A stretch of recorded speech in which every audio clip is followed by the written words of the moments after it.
আসসালামু আলাইকুম প্রিয় শিক্ষার্থীবৃন্দ, আশা করি তোমরা ভালো আছো এবং সুস্থ আছো। তোমাদের সাথে আছি আমি সামি আফরোজ রিদি। আজকে আলোচনা করব আমাদের আনসিন কম্প্রিহেনশন নাম্বার 60 নিয়ে। আমাদের আনসিন কম্প্রিহেনশন নাম্বার 60 তে আছে Thomas Alva Edison. Thomas Alva Edison was born in 1847 in Ohio, America. সে আমেরিকার ওহাইওতে জন্মগ্রহণ করেছে 1847 সালে। As a little boy he was very inquisitive. সে একজন ছোট বালক হিসেবে অনেক বেশি কৌতূহলী ছিলেন। He always wanted to know what things were done. Very early in life, he showed that he was full of curiosity, a quality which is so important to inventors. খুব অল্প বয়সী সে তার মধ্যে অনেক বেশি কৌতূহলী দেখা গিয়েছিল, যেটা আসলে আবিষ্কারকদের জন্য খুবই গুরুত্বপূর্ণ একটি গুণ। 1869 সালে সে নিউ ইয়র্কে যায়, where he worked for some time, যেখানে সে কিছু সময়ের জন্য কাজ করে অ্যাজ আ টেলিফোন অপারেটর, একজন টেলিফোন অপারেটর হিসেবে। বাট সুন, খুব তাড়াতাড়ি he became interested in invention, সে আবিষ্কারের প্রতি আকৃষ্ট হয়। In a very short time, খুব অল্প সময়, they were his chief business, এগুলোই ছিল তার প্রধান ব্যবসা। In order to carry on his business, তার ব্যবসাকে আগে বাড়িয়ে নেওয়ার জন্য, which became his life's work, যেটা তার জীবনের কাজ হয়ে যায়, he built a laboratory at Menlo Park, সে মেনলো পার্কের একটা ল্যাবরেটরি স্থাপন করে। where he went to live, যেখানে সে থাকতে গিয়েছিল। his first great invention was a system of telegraphy, সে প্রথম যেটা আবিষ্কার করে সেটা হচ্ছে একটা টেলিগ্রাফি।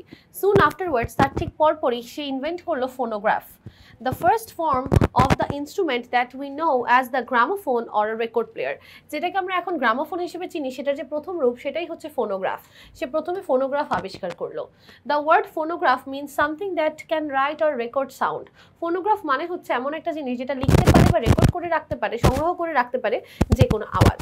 Other scientists before Edison had thought of instruments which would do this, but Edison was the first to make an instrument which actually worked. অর্থাৎ তার আগে অনেক আবিষ্কারকরা এটা চেষ্টা করেছে বানানোর, বিজ্ঞানীরা এই যন্ত্র নিয়ে অনেক গবেষণা করলেও এডিসনই এমন একটি যন্ত্র তৈরি করেছিলেন যা সূক্ষ্মভাবে কাজটা করেছিল, সেই প্রথমে কাজটা সম্পন্ন করতে পেরেছিল। He also invented the incandescent lamp, a lamp in which the light is caused by heated wire called filament. আচ্ছা, সে আরেকটা জিনিস আবিষ্কার করে যেটা হচ্ছে এক ধরনের ইনক্যান্ডিসেন্ট বাতি। এই বাতিটা ছিল এক ধরনের বৈদ্যুতিক বাতি, যে বাতিতে ছিল হচ্ছে ফিলামেন্টের তার, যে বাতি উত্তপ্ত থেকে তার প্রচুর আলো সৃষ্টি করে। উত্তপ্ত তারটির নাম ছিল filament. The wire is heated by an electronic current. People can now use electricity to illuminate their homes. আচ্ছা, সে যে এই তারটা আবিষ্কার করে, তারটাকে উত্তপ্ত করা হয় এবং মানুষ এখন ওই বৈদ্যুতিক বাতি ব্যবহার করে তাদের বাড়িঘর আলোকিত করছে। তাহলে আমাদের যে বাতি আলো, এটার আবিষ্কারও কি টমাস আলভা এডিসনই করে। By the time Edison died in 1931, he had about 1000 inventions to his credit. 1931 সালে যখন তিনি মারা যান, সেই সময়ের মধ্যে তিনি প্রায় 1000টি আবিষ্কার সম্পন্ন করেন, এবং এইটা কিন্তু আসলে একটা বিশাল বড় ব্যাপার, 1000 জিনিস আবিষ্কার করা। আসেন আমরা দেখি, এখানে আমাদের যে টেবিল আছে, টেবিলটা একটু সলভ করি। আচ্ছা, প্রথমে আছে কন্ট্রিবিউশন। কন্ট্রিবিউশন মানে অবদান। তার অবদান কি? ইনভেন্টেড সিস্টেম অফ টেলিগ্রাফি, ভালো কথা, সে টেলিগ্রাফি সিস্টেম ইনভেন্ট করেছে। ইনক্যান্ডেসেন্ট ল্যাম্প আবিষ্কার করেছে, ওকে। লাইফটাইম মানে জন্ম থেকে মৃত্যু। জন্ম নিয়েছে 1847 এবং মারা গিয়েছে 1931, তাহলে আমাদের এখানে অ্যান্সার হবে 1931। তাও আমরা একবার শিওর হয়ে নেই 1931 কিনা। আপনারা প্যাসেজে গেলে উত্তর পেয়ে যাবেন। হ্যাঁ, আমরা এখানে দেখতে পাচ্ছি 1931 সালে তিনি মারা যান, তাহলে অ্যান্সার হচ্ছে 1931। এখানে আপনি যদি চান প্রিপোজিশন ইউজ করতে পারেন, না করলেও সমস্যা নেই। তারপরে বলছে Edison for some time worked 1869 how. আচ্ছা, 1869 সালে সে কাজ করেছে ফর সাম টাইম, কিছু সময়ের জন্য। কোথায় বা কিভাবে কাজ করেছে? আমরা যদি প্যাসেজে চলে যাই, প্যাসেজে এখানে দেখতে পাচ্ছি যে সে কাজ করেছে 1869 সালে নিউ ইয়র্কে একজন টেলিফোন অপারেটর হিসেবে। তাহলে আমাদের এখানে অ্যান্সার হবে কি? অ্যান্সার হবে how he worked as a telephone operator. সে কাজ করেছে কিভাবে? How, as a telephone operator.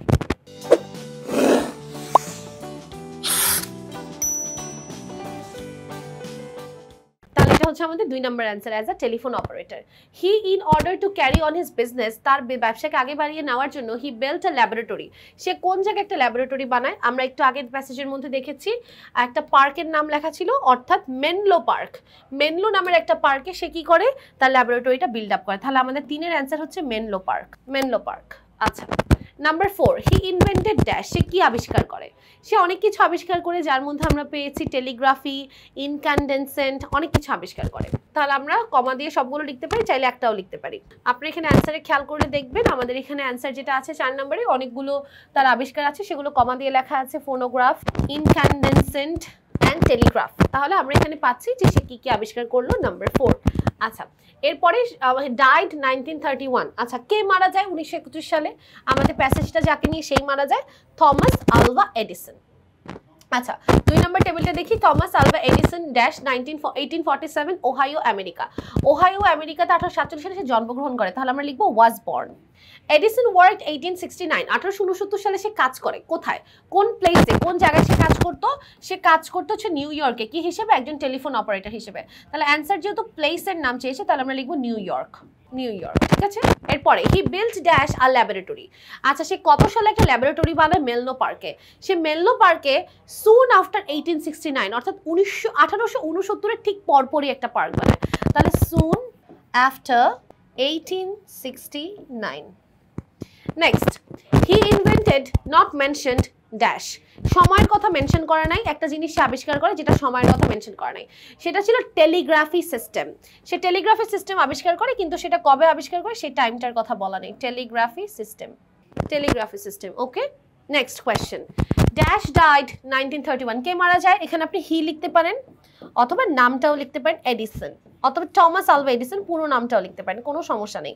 যেটা লিখবেন ইনশাআল্লাহ নাম্বার পাবেন। এখন আসেন পরের প্রশ্ন, রাইট আ সামারি।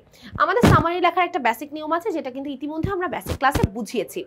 আমরা এখন শুধুমাত্র প্যাসেজ থেকে সামারি লিখবো, যেটা অ্যাটলিস্ট 50 ওয়ার্ডসের মধ্যে হতে হবে, ঠিক আছে। তাহলে আসেন সামারিতে দেখা যাক। Thomas Alva Edison, an American inventor, developed many devices that greatly influenced life around the world. দেখেন, প্রথমে আমরা নাম বলেছি, সেই নামের একটা অ্যাপোজিটিভ মানে তার ব্যক্তিত্বের বিশেষ গুরুত্ব সম্পর্কে বলেছি, সে কেন জনপ্রিয়। যে টমাস আলভা এডিসন, যে ছিল একজন আমেরিকার আবিষ্কারক, সে ডেভেলপ করেছে অনেক ধরনের জিনিসপত্র বা অনেক ধরনের ডিভাইস, যন্ত্র, যেগুলো এখন পর্যন্ত মানুষের জীবনকে অনেক বেশি প্রভাবিত করে পুরো পৃথিবীতে। তারপরে বলছে ফ্রম হিজ বয়হুড, তার বাল্যকাল থেকে, হি ওয়াজ ভেরি ইনকুইসিটিভ।